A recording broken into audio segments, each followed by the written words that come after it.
and welcome to this news episode, and let's see what our favorite authors and characters has been up to since we last spoke. Christopher Paolini announced that he just finished the draft for Tales of Agalicia Volume 2, and this will be a new novel of Eragon.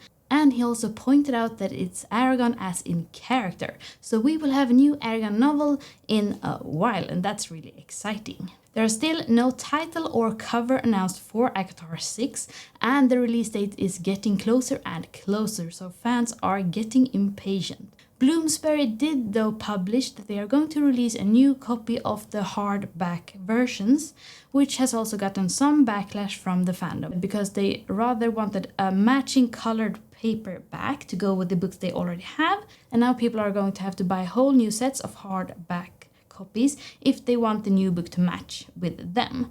But we will see what they will publish and what the final book will look like and what the name will be when they announce it. The release date is getting closer, so I guess we will have some news very soon, if they don't drop everything on the actual release date. M.L Wang, who is the author of Blood Over Brighthaven, has published a free novel that you can download from her website. It's called Destiny's Edge, and it's a sapphic fantasy with martial arts theme, and you can find it for free at her website. Rebecca Yarros is writing away at the fourth Wing novel, and she put up a funny picture of her niece doing a really shocked face, so that's interesting. She also changed her profile picture to black and white, and people are now thinking that she might be doing something like Taylor Swift, that she is insinuating that she was going to reveal something big soon that will have something to do with the new profile picture.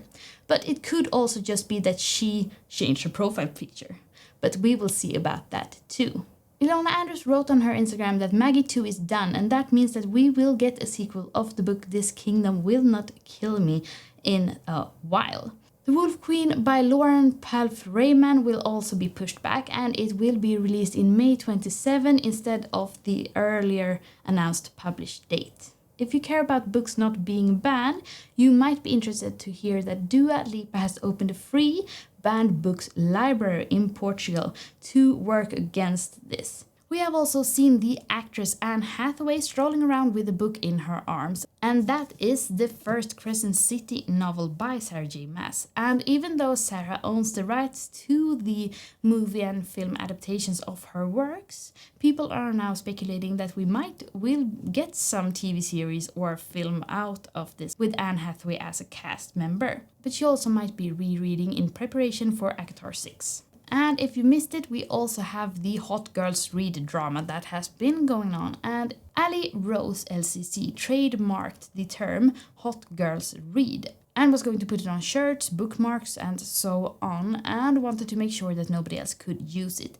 But this got a really big backlash from the bookish community because it is such a commonly used phrase. But after a while, Ali Rose backed down on this, and she said on her TikTok that she has abandoned the trademark. So now it's free to use again all over your socials. The author Neil Shusterman announced that he is going to release a prequel trilogy to Shite. That's a lot of words I'm having trouble pronouncing, but the first book will be out the 1st of December, and it's called Rising Thunder. John Gwynne has also announced the cover for The Wolves of War, and the arcs are also out for that. And from what I've seen, it has gotten amazing reviews, and the cover looks like this. We also have the cover for The Seven and the Swift, which is the third book in the Shield of Sparrows trilogy, and this is how it's going to look. And we also have the covers from Fires of December by Brandon Sanderson, and this is the UK and the US covers. We also have a few books that has been acquired to traditional publishing. First of all, we have Between the Tides and Thunder, and it's going to be released as a traditionally published book, but it's also going to be released as an audiobook with duet narration.